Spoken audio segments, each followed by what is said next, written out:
Hi friend, कैसे हैं आप लोग। उम्मीद करते हैं सभी बहुत ही अच्छे होंगे और लगातार अपनी तैयारी में लगे हुए होंगे। मित्रों, आज है 22 जून 2023। तो चलिए आइए देखते हैं आज के प्रमुख नेशनल इंटरनेशनल करंट अफेयर्स जो कि आज के प्रमुख समाचार पत्रों से चुने गए हैं। तो इसमें सबसे पहला है, योग दिवस के अवसर पर प्रधानमंत्री नरेंद्र मोदी के द्वारा संयुक्त राष्ट्र मुख्यालय में विश्व रिकॉर्ड बना है, जिसमें पहली बार 135 देशों के लोग योग सत्र में शामिल हुए हैं और यह रिकॉर्ड गिनीज वर्ल्ड रिकॉर्ड में भी शामिल हुआ है। जी हाँ, याद यह रखिएगा कि पीएम नरेंद्र मोदी के नेतृत्व में 9वां अंतर्राष्ट्रीय योग दिवस पर संयुक्त राष्ट्र मुख्यालय में यह विश्व रिकॉर्ड बना है। और जैसा कि आप जानते हैं कि इस बार का योग अर्थात योग अंतर्राष्ट्रीय योग दिवस का थीम जो है वो वसुधैव कुटुंबकम के लिए योग रखा गया है। और पहला विश्व योग दिवस जो है वो 2015 ईस्वी में मनाया गया था। इससे पूर्व कल हम लोग ये पढ़े थे। दूसरा नंबर करंट अफेयर देखिए, बिहार के मुख्यमंत्री नीतीश कुमार की पहल पर पटना में 23 जून को 18 विपक्षी दलों की बैठक मुख्यमंत्री आवास स्थित नेक संवाद में होगी। जी हाँ, विपक्षी दलों को लेकर के बिहार के मुख्यमंत्री नीतीश कुमार द्वारा यह बड़ी पहल की जा रही है कि भाजपा की अगुवाई में होने वाली विजय रथ को रोका जाए और आगामी लोकसभा के लिए सभी विपक्षी दलों को एक मंच पर लाया जाए। और इसी के तहत जो है मुख्यमंत्री नीतीश कुमार के पहल पर जो है विपक्षी दलों की एक बैठक कल अर्थात 23 जून को मुख्यमंत्री आवास स्थित नेक संवाद कक्ष में होगी।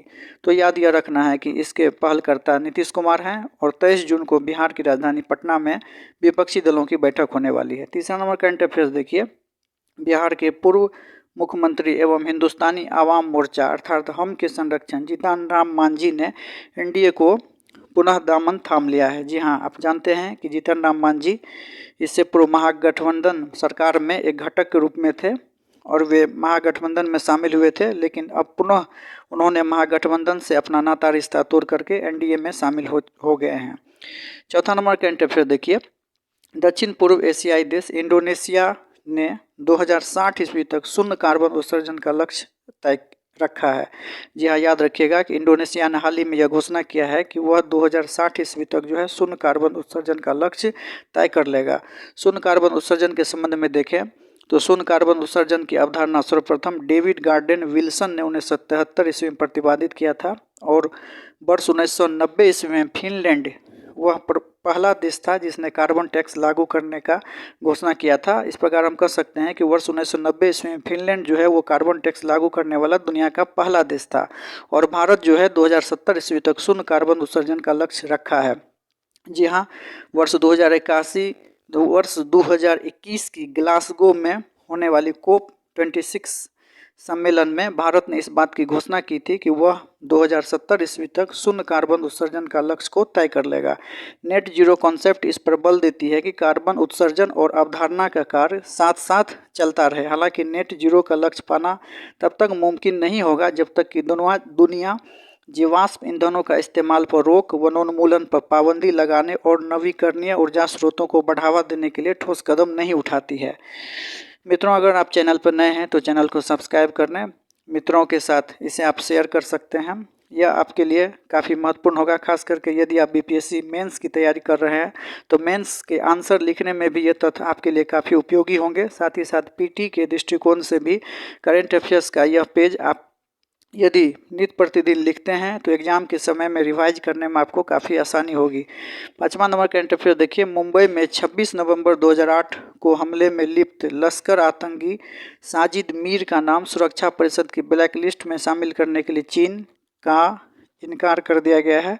जी हाँ, याद रखना है कि मुंबई में 26 नवंबर 2008 को हमले में लिप्त लश्कर आतंकी साजिद मीर का नाम सुरक्षा परिषद की ब्लैक लिस्ट में शामिल करने के लिए लगातार भारत और अमेरिका प्रयास कर रहा था और इससे पूर्व अमेरिका द्वारा 2022 ईस्वी में सुरक्षा परिषद में इसको लेकर के प्रयास भी किए गए थे, जिसको कि भारत ने भी सपोर्ट किया था और उस समय चीन ने इस पर अटकल लगा दिया था। और हाल ही में अर्थात वर्तमान के समय में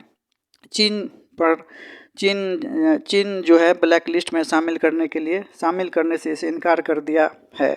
तो याद रखिएगा कि साजिद मीर वह वैश्विक आतंकवादी है जिसको लेकर के पकड़वाने को लेकर के अमेरिका ने भी $50 लाख का पुरस्कार घोषित कर रखा है और भारत भी इसे अपना एक खतरनाक आतंकवादी मानता है, क्योंकि मुंबई हमले अर्थात 26 नवंबर 2008 को मुंबई में जो हमला हुआ था उसमें साजिद मीर एक प्रमुख दोषी पाया गया था।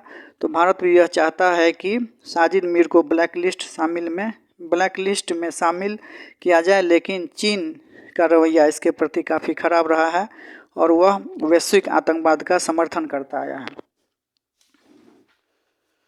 अगला करंट अफेयर्स आपके स्क्रीन पर दिख रहा होगा। अंतर्राष्ट्रीय योग दिवस पर भारतीय नौसेना ने ओशन रिंग ऑफ योगा बनाया है। 7वां नंबर करंट अफेयर देखिए, काफ़ी हिट है और परीक्षा में पूछा जा सकता है कि वैश्विक लैंगिक सूचकांक में 8 पायदान चढ़कर भारत अब 127वें स्थान पर पहुंचा। जी हाँ, विश्व आर्थिक मंच द्वारा वार्षिक लैंगिक अंतराल रिपोर्ट प्रस्तुत की जाती है और इससे पूर्व 2022 में भारत 135वां स्थान पर था और अब भारत 2023 में 146 देशों की सूची में 127वां स्थान पर हो गया है। तो याद यह रखना है कि वैश्विक लैंगिक सूचकांक में भारत का स्थान क्या है, तो 127वां। 8वां नंबर करंट अफेयर देखिए, टेस्ला के CEO एलन मस्क का ऐलान है कि भारत में टेस्ला की फैक्ट्री लगाई जाएगी। 9वां नंबर करंट अफेयर देखिए, 24 जनवरी 2024 से भक्तों के लिए राम मंदिर जो कि अयोध्या में अवस्थित है वह खुल सकता है। 10वां नंबर करंट अफेयर देखिए, 200 अंतर्राष्ट्रीय मैच खेलने वाले विश्व के पहले फुटबॉलर जो है रोनाल्डो बन गए हैं और अंतर्राष्ट्रीय मैचों में सर्वाधिक गोल करने का रिकॉर्ड भी रोनाल्डो के नाम से ही है। तो मित्रों, आज का करंट अफेयर्स का यह सेशन समाप्त हुआ। उम्मीद करते हैं कि आपको यह सेशन अच्छा लगा होगा और यदि आपको यह सेशन अच्छा लगा है तो आप इसे लिख लें और लिख करके आप मेमोराइज कर लें। चलिए इसी के साथ थैंक यू, मिलते हैं नेक्स्ट कल के सेशन में।